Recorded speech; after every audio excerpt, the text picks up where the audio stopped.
C'était en 2003, Vanessa et Olive venaient de recevoir un cadeau inespéré de leur père. 10 000 € chacune à investir comme elle le souhaite. Deux sœurs, deux destins différents pour cet argent. Vanessa, prudente, décida de laisser dormir ses 10 000 € sur son livret d'épargne bancaire. Les intérêts annuels de 4% me permettront de voir mon capital grossir doucement mais sûrement, se dit-elle. Olive, elle, plus téméraire, choisit d'investir ses 10 000 € dans des actions. Elle acheta 200 actions de la société Shorter au prix de 50 €. Si cette société décolle, mon argent va fructifier rapidement, espérait-elle. 20 ans ont passé, nous sommes en 2023 et Vanessa et Olive décident de retirer leur argent. Mais entre-temps, il y a eu l'inflation, ce fléau qui grignote insidieusement le pouvoir d'achat avec le temps. Sur la période, l'inflation moyenne annuelle en France a été de 1,5% par an. Regardons à présent ce que les deux sœurs récupèrent réellement après tant d'années, sachant que le prix de l'action Shorter d'Olive est passé de 50 € à 500 €.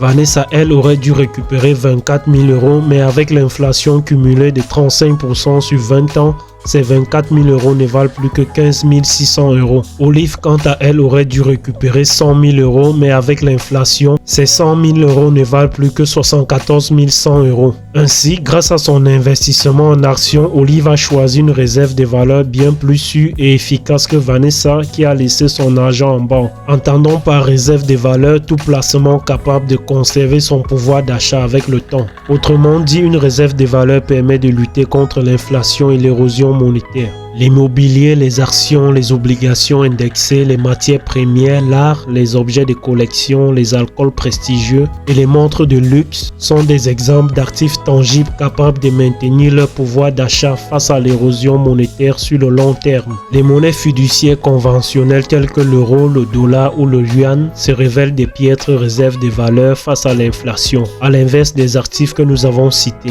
Elles ne symbolisent rien de tangible, elles ne possèdent pas de valeur intrinsèque. Leur quantité peut être accrue à volonté par les instituts d'émission, diluant ainsi leur valeur. A l'inverse, des actifs corporels comme l'immobilier ou les actions représentent des valeurs concrètes, palpables et dont l'offre est limitée. Leur prix résiste mieux dans le temps à l'érosion monétaire. Ils protègent donc mieux l'épargne de la dépréciation que des simples dépôts en monnaie fiduciaire. L'or et le bitcoin apparaissent comme des jokers ultimes en matière de réserve de valeur dans cet environnement monétaire incertain. L'or, tout d'abord, étalon monétaire ancestral, a traversé les âges en conservant sa valeur intrinsèque et son statut de valeur refuge. Métal précieux, rare et limité, il a prouvé depuis des siècles sa capacité à résister à la dépréciation des monnaies fiduciaires. Le bitcoin, quant à lui, apparu en 2009, est une innovation monétaire d'un nouveau genre. Cette crypto-monnaie décentralisée s'appuie sur la technologie blockchain et un réseau pair à pair. Sa rareté est garantie par un protocole strict limitant la création des bitcoins. En quelques années, le bitcoin s'est imposé comme une alternative crédible aux monnaies traditionnelles. L'or, comme le bitcoin, possède des propriétés singulières qui font d'eux des valeurs anti-inflationnistes de référence, capables de traverser les époques en préservant leur pouvoir d'achat. Voyons maintenant plus en détail comment ces deux actifs se comparent sur le plan pratique en tant que réserve de valeurs monétaires.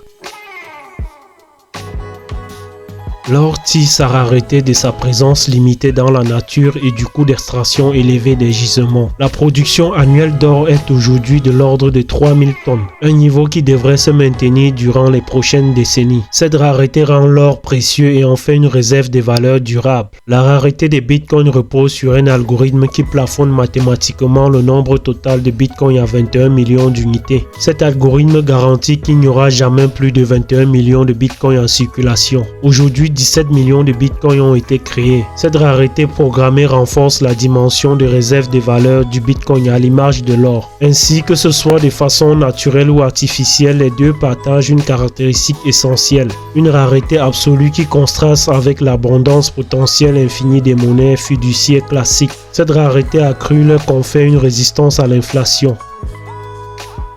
Du fait de sa nature physique, l'or nécessite des infrastructures dédiées pour assurer sa conservation et sa sécurité. Les lingots d'or sont généralement entreposés dans des coffres ou des chambres fortes situées soit dans des banques, soit dans des sociétés spécialisées. Le stockage de l'or a donc un coût, comporte des risques de vol et impose de lourdes logistiques. Le bitcoin n'ayant pas de manifestation physique, son stockage est extrêmement facile et sécurisé. Les bitcoins sont conservés dans des wallets numériques qui sont des portefeuilles virtuels protégés par des clés cryptographiques. Ces wallets peuvent prendre la forme de simples fichiers informatiques stockés sur un ordinateur, soit sur une clé USB ou un smartphone. La décentralisation du réseau Bitcoin rend le stockage quasi inviolable. Ainsi, le Bitcoin apporte une innovation majeure en matière de conservation et de transfert par rapport à l'or physique. Son immatérialité permet un stockage facile, sécurisé et peu coûteux, idéal pour jouer son rôle d'actif monétaire.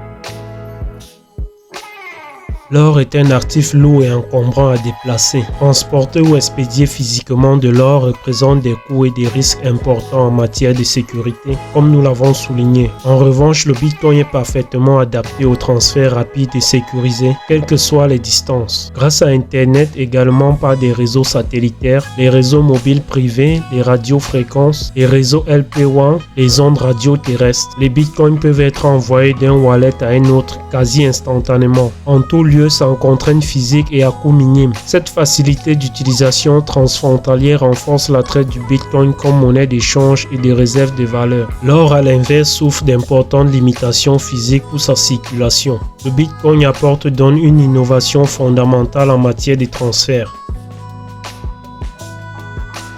L'or peut être divisé en lingots, en pièces ou en pépites, mais pas indéfiniment. Au quotidien, l'or ne permet pas de réaliser facilement des micro-paiements. Quant au Bitcoin, il a été conçu pour permettre une divisibilité extrême. Un Bitcoin est divisible jusqu'à 8 décimales. La plus petite subdivision du Bitcoin est le Satoshi. Cette hyperdivisibilité permet d'effectuer aisément des transactions même pour des tout petits montants. Cette granularité accrue du Bitcoin est un atout décisif pour son utilisation comme moyen courant d'échange permettant tout type de paiement au quotidien. Elle contraste avec la divisibilité limitée de l'or physique. Le Bitcoin associe ainsi les avantages d'une réserve de valeur durable avec ceux d'une monnaie pratique et divisible adaptée aux transactions modernes.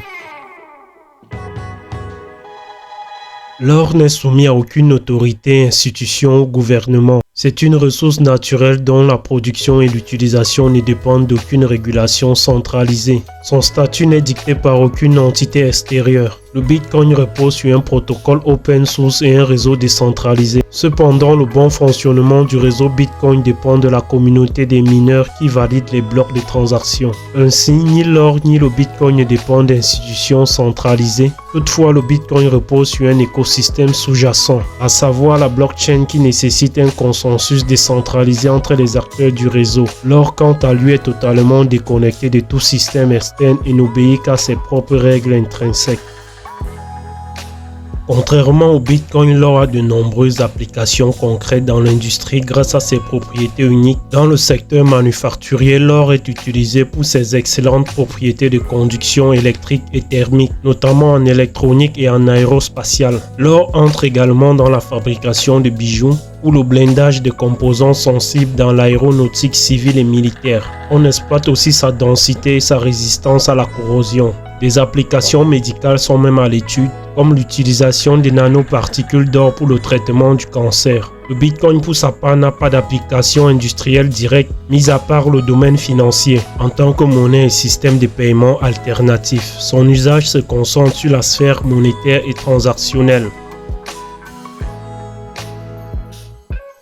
L'or a une capitalisation estimée à environ 10 000 milliards de dollars d'après la valeur totale de l'or extraite à ce jour. Cela en fait la principale réserve de valeur investie au monde. Le Bitcoin a une capitalisation qui gravite actuellement autour de 500 milliards de dollars en comptant les Bitcoins en circulation sur le marché. Bien que représentant moins de 5% de la capitalisation de l'or, le Bitcoin a connu une progression fulgurante depuis sa création en 2009. Cependant, la capitalisation du Bitcoin reste très volatile et dépendante des cycles spéculatifs, là où celle de l'or reste stable sur du long terme. Ainsi, malgré une croissance rapide, le Bitcoin conserve une taille modeste comparée à la suprématie de l'or sur le marché des valeurs refuges. Mais l'histoire du Bitcoin ne fait que commencer et beaucoup d'analystes voient le Bitcoin dépasser l'or dans les prochaines décennies. Ces deux actifs présentent des profils très différents mais se rejoignent sur leur capacité à servir des valeurs refuges sur le long terme, à l'abri de l'inflation qui frappe les monnaies classique. L'or bénéficie d'un statut historique de valeur refuge garanti par sa rareté naturelle. Le Bitcoin, quant à lui, est une innovation monétaire fondée sur la blockchain, dont la rareté algorithmique et la divisibilité le rendent attractif comme nouvel actif anti-inflationniste. Bien que considéré encore comme très volatile, le Bitcoin ne cesse de monter en puissance et gagne en popularité aux côtés de l'or. Ces deux actifs singuliers méritent qu'on s'y intéresse pour protéger son épargne.